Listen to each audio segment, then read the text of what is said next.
Can you feel exactly what a character in a film is feeling? Can you become so much part of the film that your emotions somewhat sync with those of the film's characters? There's really no easy answer to that question. I guess one of the simplest ways to create a similar feeling would be through the POV shot, a technique countless directors have utilized in the past to create some form of subjectivity.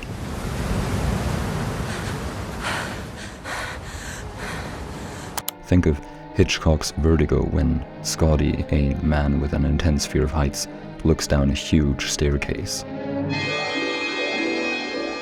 Think of Villeneuve's Sicario when a group of soldiers descends into the darkness of night and suddenly we see only what they see through their night vision goggles. But does that mean we feel with the character, or does it simply mean we take their point of view, as the name POV might suggest?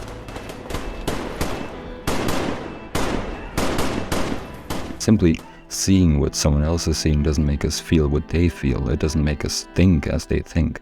Much rather, it makes us react to what they might think or feel. But can a film do more than that? Can it do more than simply make us see what a character sees? Can it make you feel like them, think like them, even breathe like them? In many ways, I'd say that cinema is an inherently superficial, or let's say artificial form of expression, reconstructing reality to make it take shape in a new way. Of course, all art is artificial. I mean, the word artificial itself proves that. But cinema has the struggle of having to present something while always remaining somewhat on the outside. After all, the camera won't just suddenly be able to move into a person's psyche as a good author could with their writing. No, it will always show the surface. Does cinema simply lack the ability to artistically display what goes on within a person? Director Stanley Kubrick would argue otherwise. He famously said that if it can be written or thought, it can be filmed. And I must say, after rewatching one specific film recently, I must agree with him. This is the final shot of Celine Sciamma's 2019 film Portrait of a Lady on Fire. It's so simple, so subtle, but to me personally, it's one of the most intensely subjective scenes I've ever seen. A simple shot of a person, my favorite part of the film and probably one of my favorite endings ever. If you know the film, then you know that this shot is a POV shot. Marianne, a portrait artist who at the beginning of the story is commissioned to paint a portrait of Eloise, is looking at Eloise in this very last shot. We see what Marianne sees. It might be important to mention that the two of them fell in love throughout the story, but from the very beginning knew that their love was a doomed one, as Eloise will be traditionally married. This last shot mirrors a scene from earlier on within the film. Vous n'avez jamais entendu un orchestre? Non. Oui. One where the two women start bonding more strongly. Racontez-moi. Marianne plays Eloise Vivaldi's Summer on a completely detuned piano. Ça raconte l'histoire d'un orage qui monte. Eloise, living relatively secluded, has never been to the opera or the concert hall, and back in the 18th century, you simply weren't able to listen to music if you didn't go to concerts.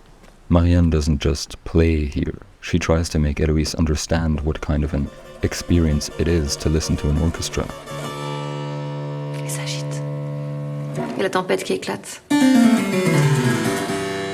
Avec les éclairs et le vent. In that way, this scene is more than a simple moment of bonding. It is a dream of what could be in the future. It is a dream of a life together, sitting in the theatre, submitting to the grandiosity of Vivaldi's bombastic music.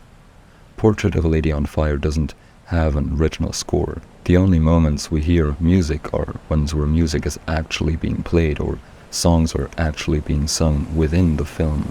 So when that final scene opens, especially with the context of two lovers being torn apart, but still living the romance they once had within their minds and memory, the prospect of music alone is enough to make your heart explode. Marianne sits down in the opera and then... Now, the interesting thing here is this. Il ne m'a pas vu. The confrontation the two have with each other is not direct. No, it's much more than that.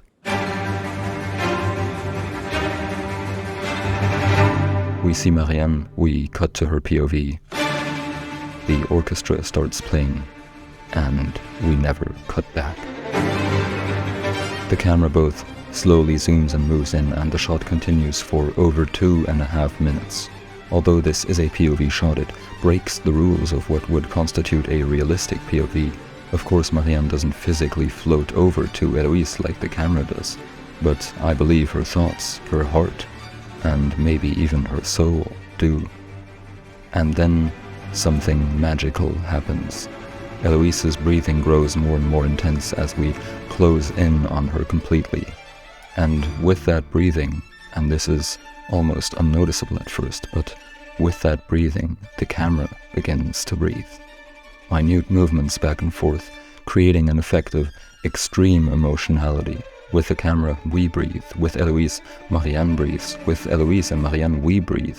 It isn't two characters' emotions aligning here. It's three. We, the audience, are that third character, permitted by the art of film to feel with the characters. Having witnessed their story, their romance, we breathe just as much with them as they do with each other.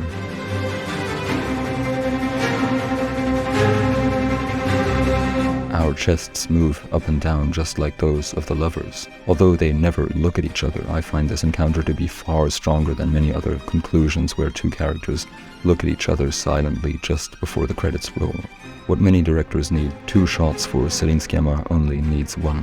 One shot of a woman sitting in the theater, listening to Vivaldi, going through what seems like every single emotion possible to a human being.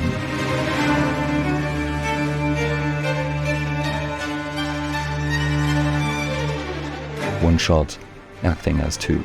We see Eloise and can only imagine what she might be thinking and feeling, just as Marianne can only imagine. But in that way, I believe, we feel what Marianne feels. Just like her, we are looking at a loved one, seeing their emotions played out on their face and body, speculating or thinking that we know what might be going on within them. Although we don't see Marianne during this ending, we feel with her.